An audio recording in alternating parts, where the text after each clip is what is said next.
Record a drop, you can't ignore it. I'm transforming now these cars and planes, I'm always boarding. Just out touring down in Charlotte like I play for Hornets. Good Saturday morning, ladies and gentlemen. How you doing? Guess what time it is? It's 11 o'clock a.m., 12 p.m. Eastern. It's time to talk some sports. You have joined. You are watching the TFG Sports Media Show. I am your host, Kendrick, the best 30-minute sports talk show on social media. Good Saturday again to you. Come on in and join the party so we can rap for a little bit. Just going to take a little bit of your time, only about 30 minutes. I promise you. We won't be before you very long, but come in. Make sure you comment. Let me know you watching. Give me a shout out so we can rap a little bit. Make sure you like and share the show to your social media platforms. And most importantly, if you haven't already, make sure you subscribe to the channel, TFG Sports Media on YouTube, and like and follow TFG Sports Media on Facebook. And kind of go check out Kendrick Sports Hustle on YouTube. Subscribe to that channel as well and like and follow it on Facebook as well. Good. I hope everybody's having a great start to your weekend. It's a little dreary and rainy here in the East Texas end of Texas, but we know it is what it is. It's almost the end of January, and we got Valentine's Day right around the corner. Doesn't mean much to me, but to those that are looking to get their special someone something, you better get started. You only got a couple of weeks to get those gifts. I don't understand all the pressure about Valentine's Day, but, to each his own. So, again, make sure you come in, like, subscribe, and share the channel. And we're going to jump right into it. But before we do, I got a couple of coaching notes that we had happening in the NFL. Let's start with the Dallas Cowboys. No, Mike McCarthy didn't get fired, but they did not renew contracts of 6 others. Running back coach Skip Peete, senior defensive assistant George Edwards, assistant defensive line coach Leon Lett, offensive line coach Joe Philbin, assistant head coach Rob Davis, and offense assistant Kyle Valero were all released. Some of them, their contracts weren't renewed. So the Cowboys did let go of 6 coaches, and the one that a lot of people is wanting to go, he hadn't gone anywhere yet. That's offensive coordinator Kellen Moore. He did interview for the Panthers job. But speaking of Panthers decided to go with a veteran. They hired Frank Reich, head coach that was fired this season. They went with Frank Reich. Steve Wilkes did not get the job. The real estate insider, thanks for joining me, brother. Leon Lett was still there. Yep, he was still there. Real estate insider. He lasted, man, he was on Parcells' staff. Yeah, if I'm not mistaken, Leon Lett has been there in some capacity since the mid-2000s, early 2000s. So he has been there a while. I kind of hate to see that. Leon Lett was he was a good defensive lineman for the Cowboys during the Jimmy Johnson years. He's always remembered for that Miami game on Thanksgiving when it snowed at Texas Stadium, and it was a blocked field goal, and he touched the ball, and he shouldn't have touched it. But anyway, that's neither here nor there. But yeah, Leon Lett is gone. So you kind of always hate to see coaches or anybody lose their jobs. But again, Carolina Panthers did hire Frank Reich as their guy. Interim head coach Steve Wilkes didn't get the job. He was a little bit disappointed. His lawyer said that they are maybe looking into some things because of the NFL's hiring of head coaches and the lack thereof of black head coaches getting jobs. So again, those are some of the coaches. Oh yeah, they had offensive coordinator from the Jets, Matt LaFleur's brother, Mike LaFleur. If you don't know, Mike LaFleur is the head coach of the Packers. His brother, Mike LaFleur, was offensive coordinator for the Jets. They fired him. Well, he was hired as offensive coordinator with the LA Rams. So those are some of our coaching quick tips, quick trips, quick hits. Right now, let's jump right into it. Let's go to the AFC NFC Championship games preview. We got 2 tomorrow. It's down to the final 4. We got the AFC. We got the Bengals at the Chiefs. That's the late game. That's the 5:30 p.m. Central Standard Time on CBS. And then we got the early game. We have the Niners at the Eagles. That's 2:00 p.m. Central on Fox. But let's start with the Bengals at the Chiefs. Now, this is a rematch of last year's AFC Championship game. The Bengals defeated the Chiefs 27-24 this year in the regular season on December 4th. That was their last meeting. But they won that big one, the AFC Championship 27-24 in overtime last year to go to the Super Bowl, which they would eventually lose to the LA Rams. Now, the Bengals lead the series all-time 18-14. This has switched. When I checked on yesterday, the Bengals was like 1.5-point favorite. But with the injury update for Chiefs quarterback Patrick Mahomes looking a lot better, that point spread has flipped. Now they have the Chiefs as a slight favorite. I want to say it's like maybe 1.5 points too. Again, when I last looked at this yesterday, the Bengals was a 1.5-point favorite. Now it's flipped. Vegas saying the Chiefs are basically about that same point spread. Now, Bengals quarterback Joe Burrow, Joe Cool, he is 3-0 versus the Chiefs. He hasn't lost to them since he's been the quarterback of the Bengals. The last 2 years, again, they did defeat the Chiefs this year. They defeated them in the AFC Championship last year. Then they defeated them in another game, regular season game on last year. So Joe Cool has the Chiefs number. Now, what to watch for this game? The key is going to be Patrick Mahomes, Chiefs quarterback, that high ankle sprain. Will he be able to make some movement? Will he be able to move around in the pocket like he likes to do? You know, he likes to move outside and make these unorthodox throws sometimes. Will KC offensive line be able to keep him clean if he cannot move as much as he's normally used to? Make sure you watch that, because that high ankle sprain, it normally takes a couple of weeks to get to be really 100%. I guarantee you, Patrick Mahomes is not going to be 100% on that ankle. And then it's his right ankle, and that's the one you plant with. When you drop back to throw, that's your plant foot. So you're putting a lot of weight down on that ankle. So that's going to be something to watch in this game. And also watch Bengals defenders. Are they going to be going low? Are they going to be trying to hit that ankle? Check that out, because that's something that, you know, that's not a known secret. But players, once they know what your injuries are, sometimes they will try to go after it. They will try to go after it. So that's going to be, to me, my key to this game. Again, Patrick Mahomes, what can you say about him? He's an MVP finalist. We'll talk about that here in just a second. He's thrown for 50 yards this season, 41 touchdowns, 12 INTs, and he has a 77.6 QBR.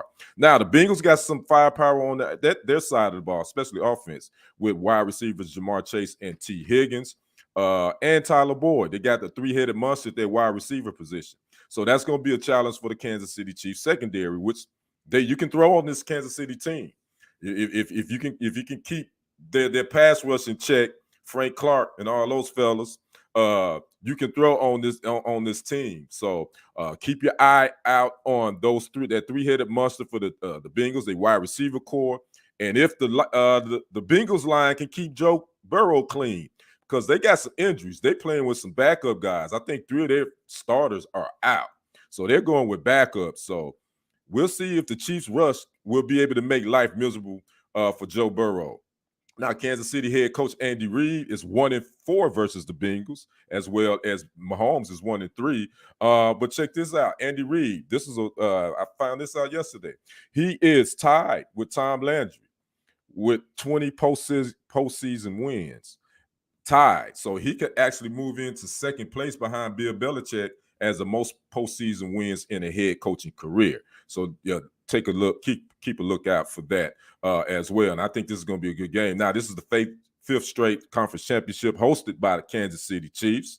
And their fourth AFC championship and the Bengals' fourth championship appearance in the AFC. So Kansas City, they have hosted 5 straight in the AFC championships. Now, what's the kicker was, if the Bills would have defeated the Bengals last week in the divisional round, this AFC championship game would have been played in Atlanta because of the Bills not playing only one less game than the other teams, and we know why, because of that horrific cardiac arrest that happened to Bills safety Damar Hamlin on that Monday night a couple of weeks ago.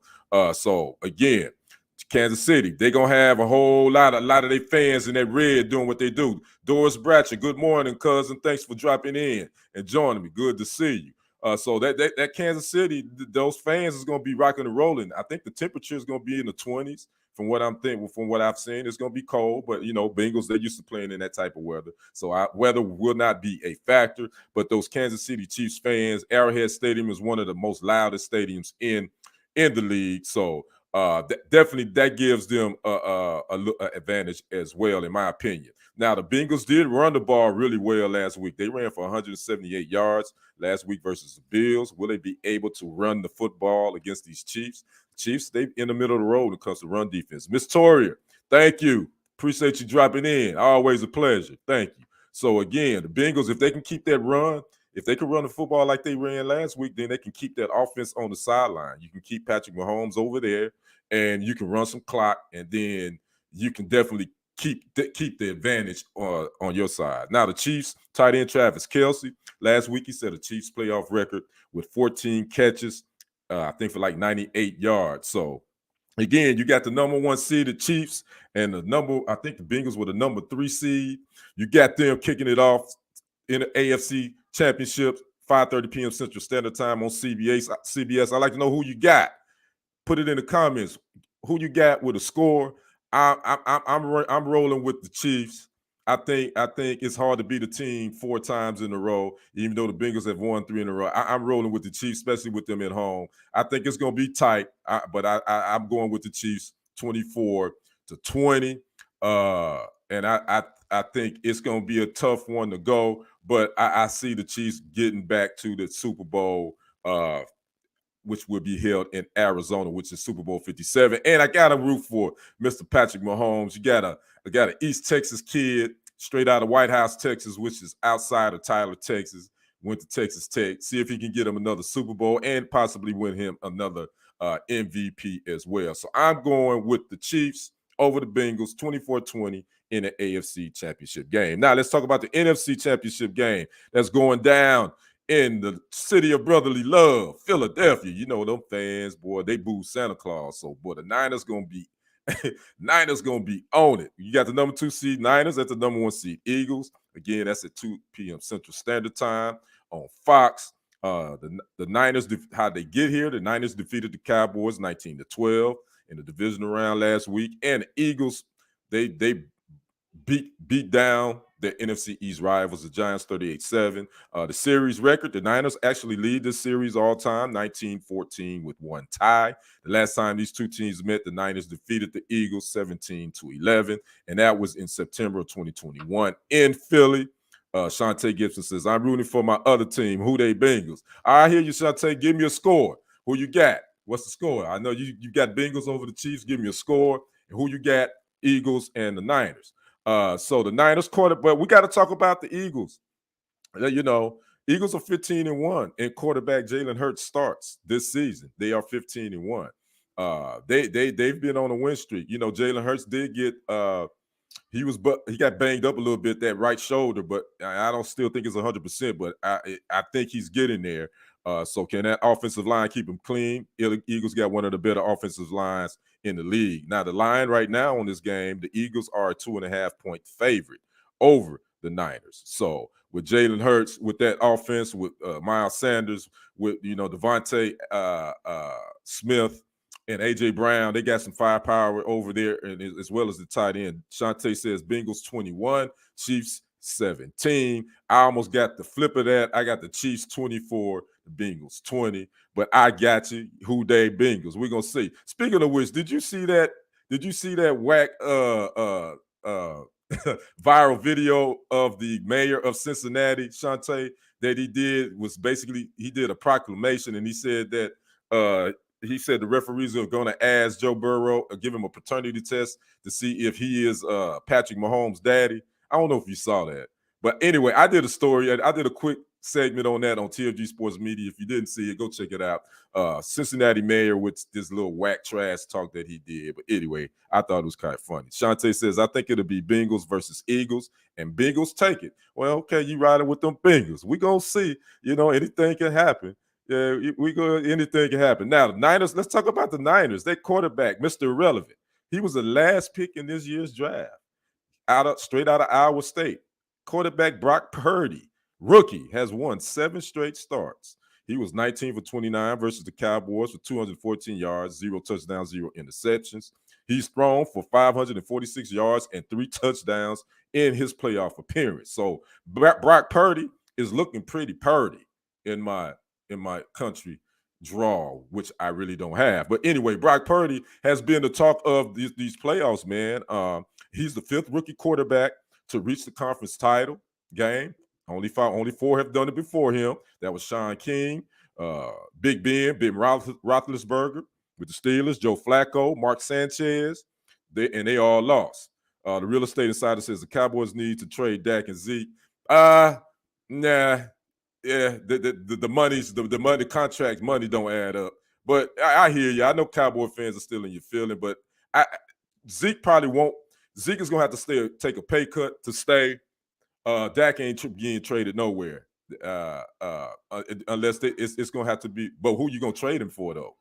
That's the question. I mean, when you think about it, I know people say trade this and that, but good quarterbacks in the league are hard to find. So if you trade Dak, who you trading them for? You know, that's going to be tough to do. Asante said, yes, shaking my head, bless his heart. You talking about the mayor of Cincinnati. Yeah. But back to Brock Purdy. You got to give this rookie his props, man, because the Dallas defense really, he didn't make any mistakes last week. And that was a good thing because Dallas defense really played him tough. They pressured him all game. He didn't lose his cool. And he showed that he was a cool cat in the pocket.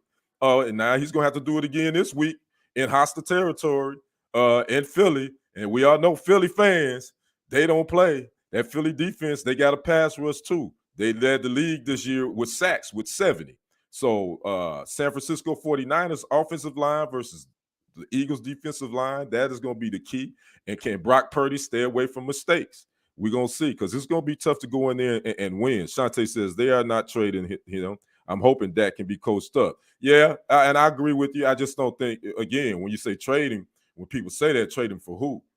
Because that's kind of like Jack and the Beanstalk. You know, you send the little nursery rhyme. You send him, he come back with magic beans, but that ain't what you send him for. So you could trade Dak, but what are you gonna get in return? You ain't gonna get no Aaron Rodgers or nobody like that. So you got to probably just change the system. You know, maybe change offensive coordinators. You know, see if you can, that put him in a better position that maximizes his abilities, what he does well. I think he needs to be more out the pocket. I think they let him sit in the pocket too much. I think they need to do more where you get him outside the pocket, in my opinion. But we'll see what happens. Now, Niners, Eagles, back to them. Second postseason meeting between these teams. Niners is the only NFC team never to have played a playoff game in Philly. I found that to be interesting. I never would have thought that the Niners had never played a playoff game in Philly. And these teams have only met twice prior to this. Now, the Niners have won 12 straight games and are playing in their second straight NFC title game and third in 4 years. And let's just say this, Hurts and Purdy know each other a little bit. They actually played against each other in the Big 12. The last time they met, Hurts was at Oklahoma. Purdy was at Iowa State. So that was an interesting fact as well. Now, the Niners at Eagles, now the home teams are 34-18 in NFC title games. The number one seeds are 32-14 in conference championship games. The 49ers are making a record 18th appearance in the NFC title game, their 8th trip. It could be their 8th trip to the Super Bowl. They at 7 right now. Now, the Eagles are looking to reach its 4th trip to the Super Bowl. So, again, Niners at Eagles is going down 2 p.m. Central Standard Time on Fox. What was the line on this? Again, I think the Eagles are 2.5. I say that's probably a good line. Who am I going with? I think the Niners going to go in here and get it done with a rookie quarterback. I think he's going to be the first one to win NFC championship game. I'm picking the 49ers to win this one. Let's go 27-24 49ers going to upset the Eagles, and it'll be, in my opinion, I think this is going to happen. But I'm making it. I have a right to change that before the Super Bowl. But right now, I'm picking the Niners and the Chiefs in the Super Bowl, and I have a right to change my mind later on. So anyway, we'll see what happens with that. So let's move on to our next topic. My man Lamar is in there running the ship for me. We're talking about the AP NFL MVP and Player of the Year finalists. Those were announced this week. Here are the NFL MVP finalists. Bills quarterback Josh Allen, Bengals quarterback Joe Burrow, Eagles quarterback Jalen Hurts, Vikings wide receiver Justin Jefferson, and Chiefs quarterback Patrick Mahomes. Those are the NFL MVP finalists. Now, the Offensive Player of the Year finalists are, again, Eagles quarterback Jalen Hurts, Vikings wide receiver Justin Jefferson, and Chiefs quarterback Patrick Mahomes. The Defensive Player of the Year finalists are 49ers defensive end edge rusher Nick Bosa, defensive tackle Chris Jones for the Chiefs, and Cowboys linebacker edge rusher Michael Parsons. Those are the Defensive Player of the Year finalists. And the Comeback Player of the Year finalists are Giants running back Saquon Barkley, running back 49ers running back Christian McCaffrey, and Seattle Seahawks quarterback Geno Smith. The Coach of the Year finalists are Brian Daboll for the Giants, Doug Peterson for the Jaguars, and Kyle Shanahan for the Niners. Offensive Rookie of the Year finalists are Brock Purdy for the Niners, Kenneth Walker for the Seahawks, and Garrett Wilson, wide receiver for the Jets. And the Defensive Rookie of the Year finalists are Ahmad Sauce Gardner for the Jets, Aiden Hutchinson, defensive end for the Lions. Ahmad Sauce Gardner is a cornerback, and Tariq Woolen for the Seahawks as well. And so there you have it. Those are some of the finalists. Those will be named on February 9th at the NFL Honors Awards. In my opinion, I'm just going to go through who I think is going to win this. As far as NFL MVP, beginning of the year, I had Josh Allen. I think now his last part of the year, he kind of fell off a little bit, threw quite a few interceptions. I think Patrick Mahomes is going to win the NFL MVP. I think it's going to be between him and Jalen Hurts. I don't think of Justin Jefferson. He's a wide receiver. I don't think a wide receiver has ever won NFL. Well, Jerry Rice, I think he did. He won it a couple of times. So it's kind of hard for them to win it. That's somewhat of a quarterback award. But I'm picking Patrick Mahomes to win the NFL MVP. Now, Offensive Player of the Year, I'm actually picking Justin Jefferson, wide receiver, to win that. Justin Jefferson, he led the NFL with 128 receptions and 1,809 yards for that. Now, the Defensive Player of the Year, I think it's going to be Nick Bosa. He led the league with 18.5 sacks. I think it's going to be him.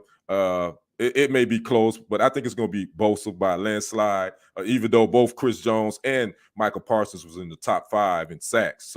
But I think Nick Bosa will win that. Now, the Comeback Player of the Year, Saquon Barkley, Christian McCaffrey, Geno Smith. I think it's going to be Saquon Barkley due to the fact that he had a whole bunch of injuries, hadn't really played a lot the last couple of years, and the Giants, nobody even thought that they would even sniff the playoffs, and they were able to get in the playoffs after missing it for 5 seasons. Coach of the Year, I'm going with Giants head coach Brian Day. I may go with Doug Peterson on this because, again, the Jacksonville Jaguars was a dumpster fire after the Urban Meyer, that mess he left behind. So I think maybe Doug Peterson will win Coach of the Year because what he did with them Jaguars, that was a heck of a job. But it's going to be close. I think Daboll may be right there. Offensive Rookie of the Year, with Brock Purdy, he's only really played like 8-9 games.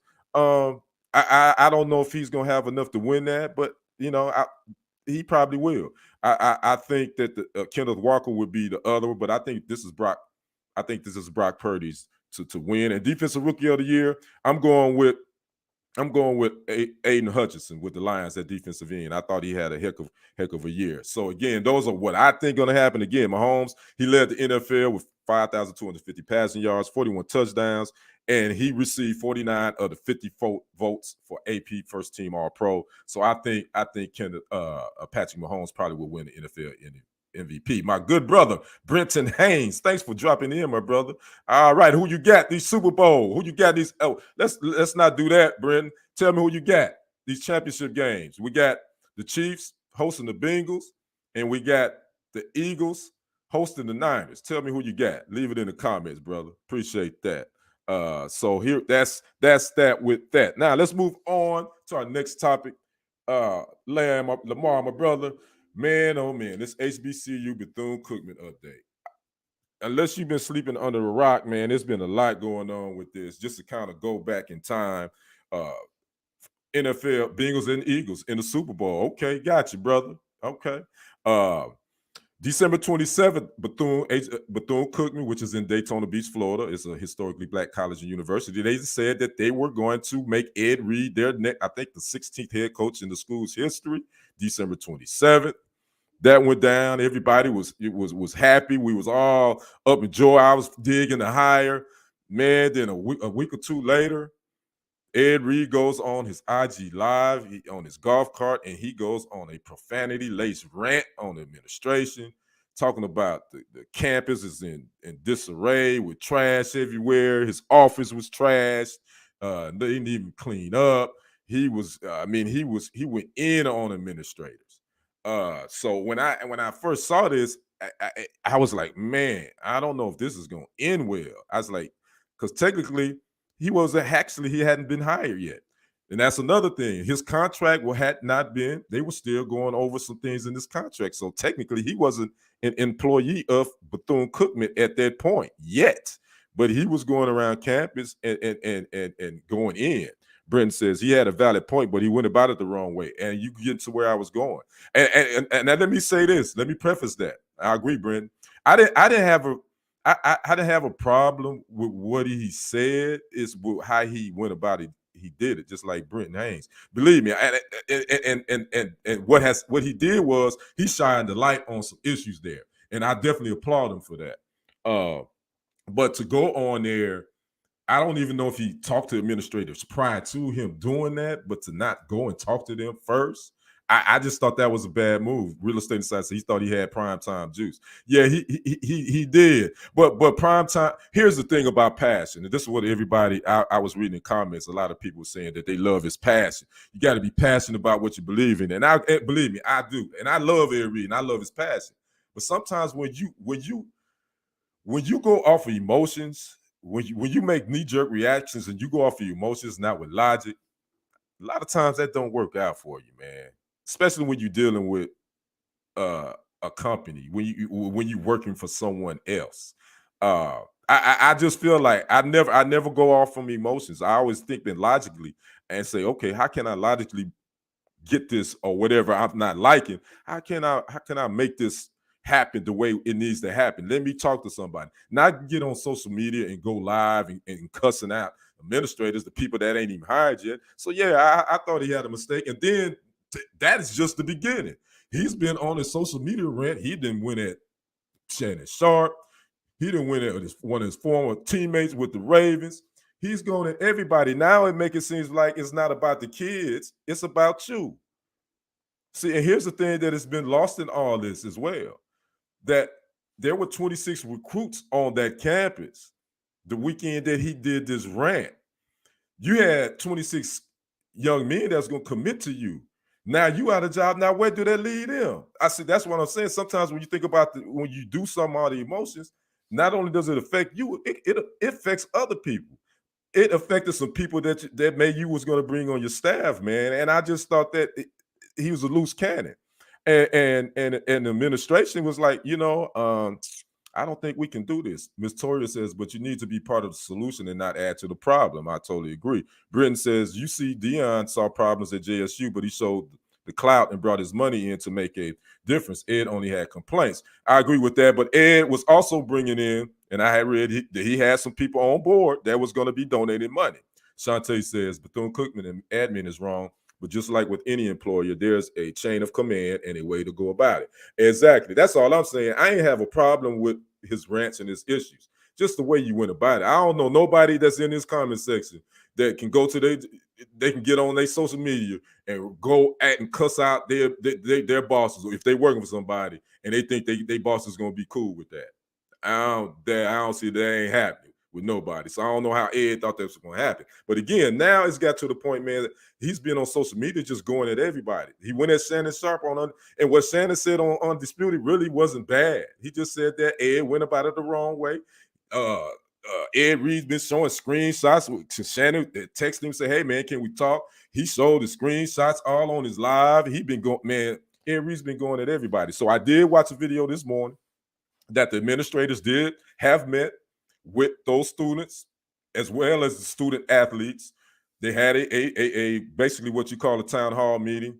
I did watch that. You know, what's good that's came out of this, because there was a lot of stuff going on at Bethune Cookman we didn't know. I mean, as far as dormitories with mold and mildew and all this, and the student government, they went on Roland Martin. I've been watching his segments. Roland talked to the interim president. He talked to Ed Reed. He's talked to everybody, and it's just good to see that the students are getting heard. Now, should have came to this? No. But on the flip side, Ed Reed going off kind of shone a light on some things that needed to be changed. Shante says you can do it, just be prepared for the consequences. Exactly. So again, what's next for Bethune-Cookman?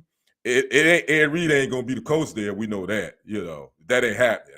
The interim president Drake said no, and athletic director Reggie Theus said that's not happening. They say hopefully they're looking to have a coach in place in the next 10 days. But I will say the aftermath of this is HBCUs need funding. I did find out Bethune-Cookman is a private institution. It's not funded by the state. So they don't get any funding from the state, which a lot of HBCUs are. So what that means is, people need to start investing in these HBCUs and the government. I thought about the thing back from 2016 when former President Trump had that meeting with those HBCU presidents, and I wonder what came out of that. That was in 17. We about 6 years later. HBCU still struggling financially. So anyway, don't expect government to come help you out, especially us. But anyway, so man, I hope Ed lands as a coach somewhere, because I think he could be a good leader for young men. But yeah, this just didn't work, and hopefully Bethune-Cookman to get those issues fixed for those students as well as those student athletes. All right, let's move on to our last topic. Talking Lakers, LeBron James, he's getting closer to Kareem's scoring record. Shante says private HBCUs don't get state funding, and our alumni can't support the entire school. Right? Yeah, and I find out Bethune-Cookman is a private institution, so a lot of those alumni probably ain't giving like they should. So I'm definitely rooting for them all. That's why I always try to stay on top of what's happening in the HBCU world as much as possible. Now let's talk about King James Lakers, LeBron James. He is currently 158 career points from passing the great Kareem Abdul-Jabbar for the number one as the NBA all-time scoring leader. Kareem, when he left the game in 1984, he left with 38,387 points in 1,560 games played. So that record has roughly stood 38 years.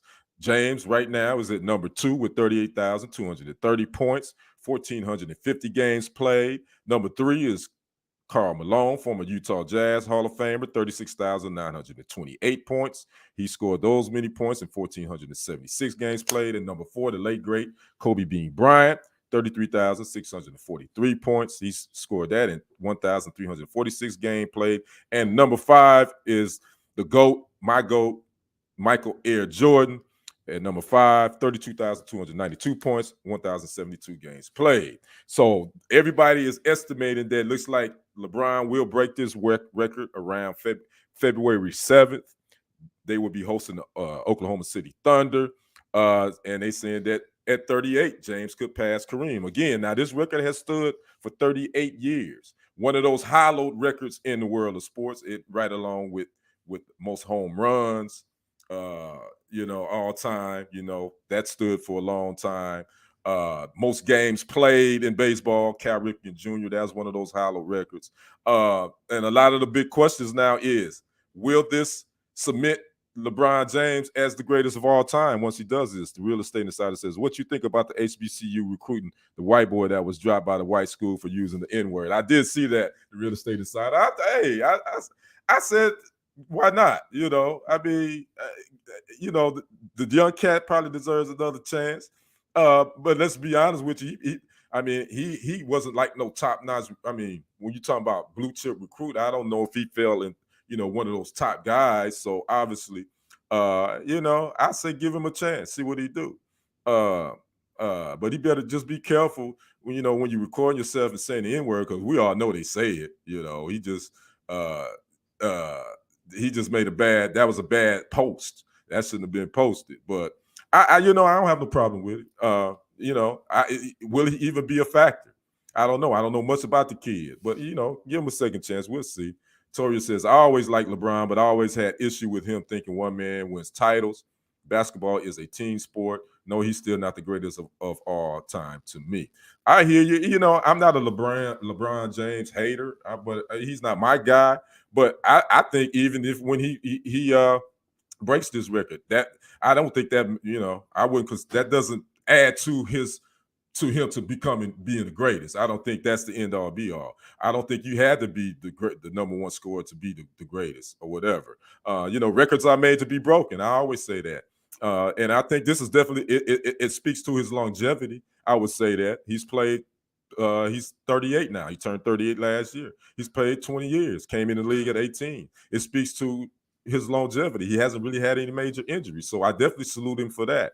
But when he break this record, will that change who my greatest players are of all? No, it won't change it at all. I just think it'd be a great record that he's broke. And LeBron still wouldn't be in my top 5 all time. But to each his own. He did too much team skipping for me, team hopping, teaming up. And that's cool to do that. If you got the power to do it, I get it.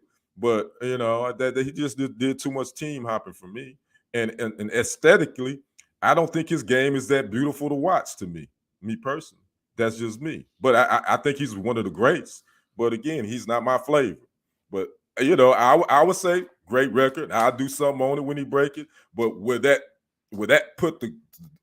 really just give him the head and shoulders to being the greatest of all time? In my mind, nah, not me. But I'm sure LeBron fans will beg to differ. I'd like to know what you guys think. If LeBron because he's gonna break it, when he breaks this, would that make him the greatest of all time in your mind? And if not, why? So I'd like to know what you think. Drop a comment below. Drop it over there in the section when you watch this later. So we'll see what happens. So again, well, that's a wrap for today's show. I want to thank everybody for dropping in and hollering at your boy, Shantae, the real estate insider, Miss Toria, my guy, Mr. Brenton Haynes. I really appreciate you guys for dropping in and always checking me out. Toria says the way they be playing, I yell at the TV every game. Yes, he did team hop. He did team hop, and I agree with you. So I just want to thank everybody for dropping in and checking me out. Make sure you come here, check me out every Saturday, 11 a.m. Central Standard Time, 12 p.m. Eastern, TFG Sports Media on YouTube and on Facebook. Again, we met our threshold, but we need to get them watch hours up. So go over there and check out some of the videos on the channel. Got some good stuff over there. Go check that out and continue to support the TFG movement. Make sure you check out the Real Estate Insider as well, part of the TFG umbrella. He goes live. He celebrity homes. Toria, always a pleasure for you to be here. Check out the Real Estate Insider, the Lamb Levity channel. Go check that out. Make sure you check out TFG Tonight with my guy, Brenton Haynes. That was in the comment section. He's the host with myself, Lee Black, Devin Devine. We're talking about all type of subjects, more news, a little bit about sports. And we're definitely going to talk about those 5 Memphis police officers that beat that young brother to death. We're going to have a lot to say about that. So y'all make sure y'all come check us out on TFG Tonight, on the TFG Tonight YouTube channel on Monday night at 9 p.m. Eastern, 8 p.m. Central. And if you're not doing nothing later on today, you can check out some real talk for real men with my guy Lee Black on TFG Uncut, TFG Ratchet on his channel at 6 p.m. Central, 7 p.m. Eastern Standard Time. Man, there's no telling what's going to come out his mouth, but it's a very entertaining show. Go make sure you go check that out. Subscribe to the channel. Make sure you subscribe to all these channels, Lamb Levity, TFG Tonight, Real Estate Insider. We got something for everybody. Don't forget the TFG Sports Media, and I'm going to keep you abreast on whatever's breaking news or whatever's coming on. So again, I want to thank everybody for dropping in. You all have a great rest of your Saturday. Make sure you come back here next Saturday to check me out. I'm the sports host, Kendrick. We'll see you on the other side. I'm out. Deuces. That money clip us now, the new now looks like, whoa, upgrade her diamonds, now her girlfriends are like, whoa, I hit recorded drop, you can't ignore it. I'm transforming now these cars and planes, I'm always boarding. Just out touring down in Charlotte like I play for Hornets. When I'm performing, never boring, now you can't afford it. Champagne Perrier, finished friends on my face, looking like I'm from the deep. These no Cartiers, pockets deep, bro.